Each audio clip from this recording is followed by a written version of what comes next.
Silence Redefined, November 2014.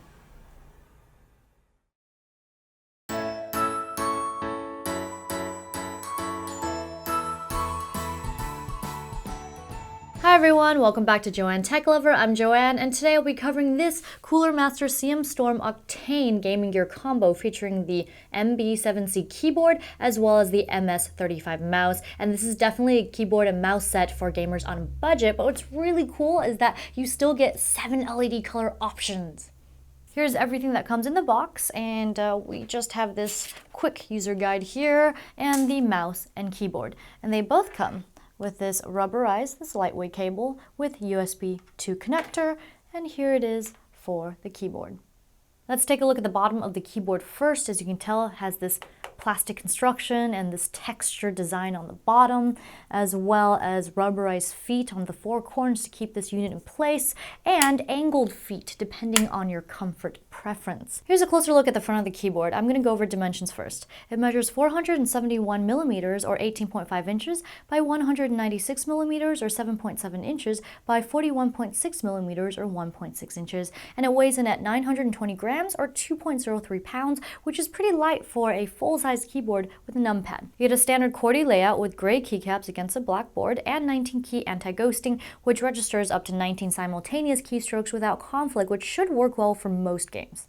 And now for a look at the special keys on this keyboard. You get dedicated media keys as well as volume control, and that's not something I see on a lot of keyboards, especially for a budget keyboard, which is amazing. And also let's take a look at some of the alternate commands via the function key. So we'll start off with the Q key. So with function and Q, it allows you to adjust the repeat rate, which allows you to adjust the input rate of the key pressed. And then down here is the Windows key, but it also acts as a Windows lock feature.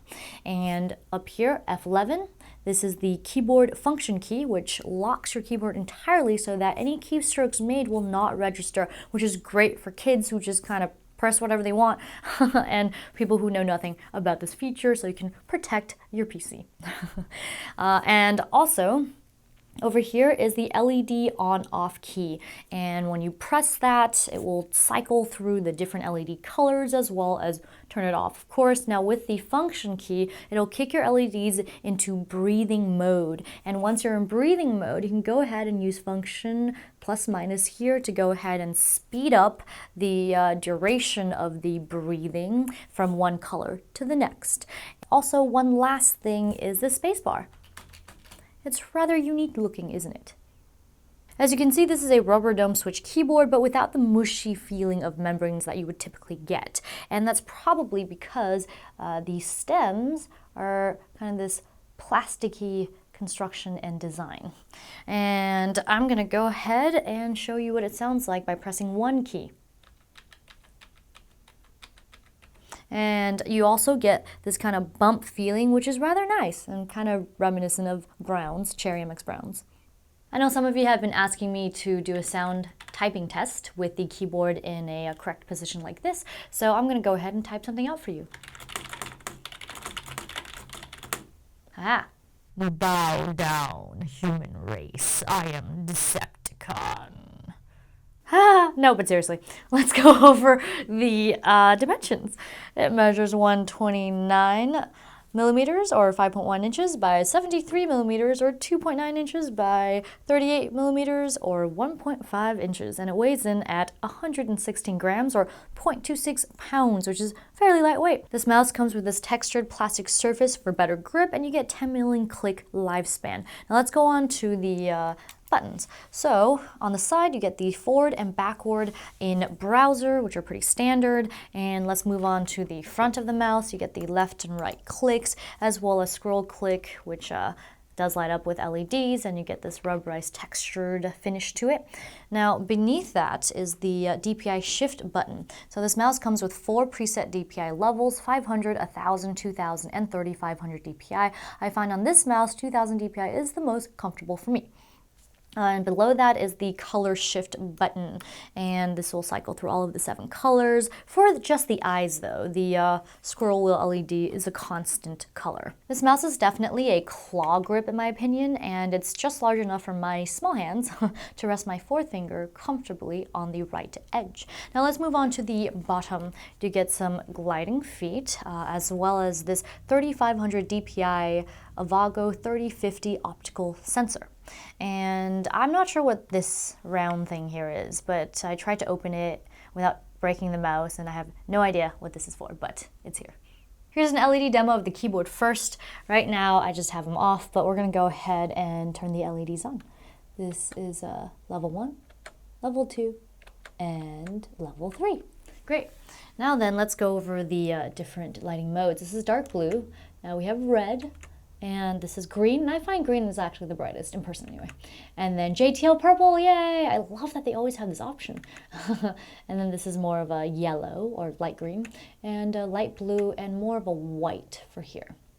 Now, if you want to change the, let's say, pulsating, you hit function and the LED button.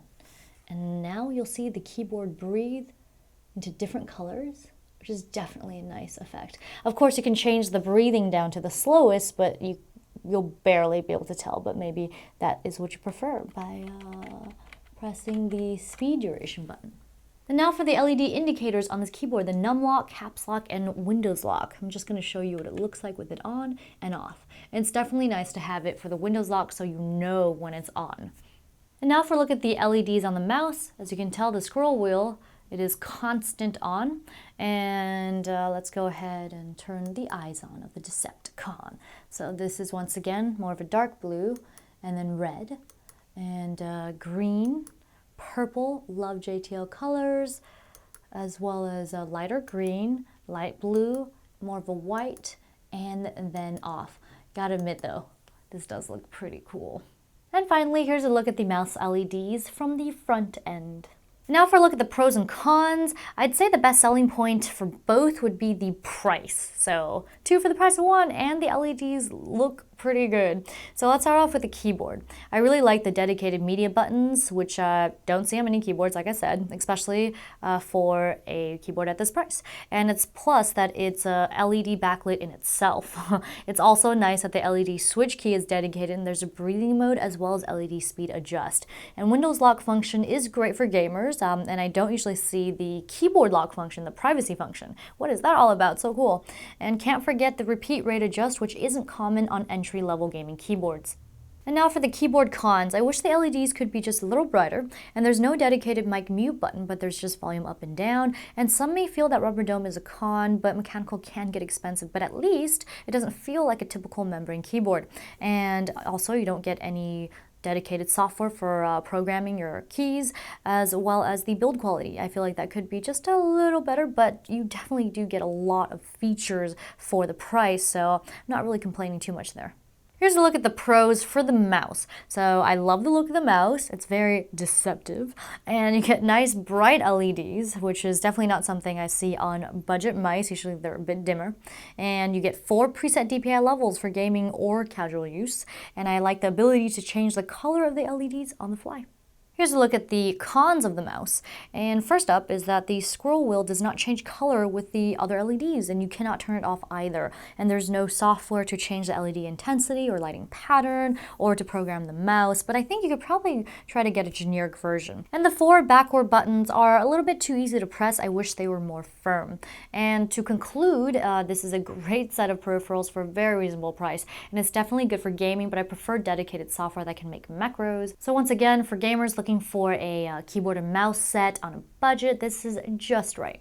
Well, that wraps up the video on this Cooler Master CM Storm Octane gaming gear combo. If you like what you saw and you want to see more like it, be sure to hit the like, comment, and subscribe buttons, as well as follow me on social media. JoanneTechLover Facebook fan page, JoanneTechLover again on Twitter, and JoanneTechLover on Instagram. Also, please don't forget to hit the donate button so you can help expand this channel and feed this techie. And one last thing is StoreEnvy.com, where you can go ahead and purchase my 8.5 by 11-inch autograph prints, including the new Diablo Wizard prints that are up. Thank you for watching JoanneTechLover. Bye now!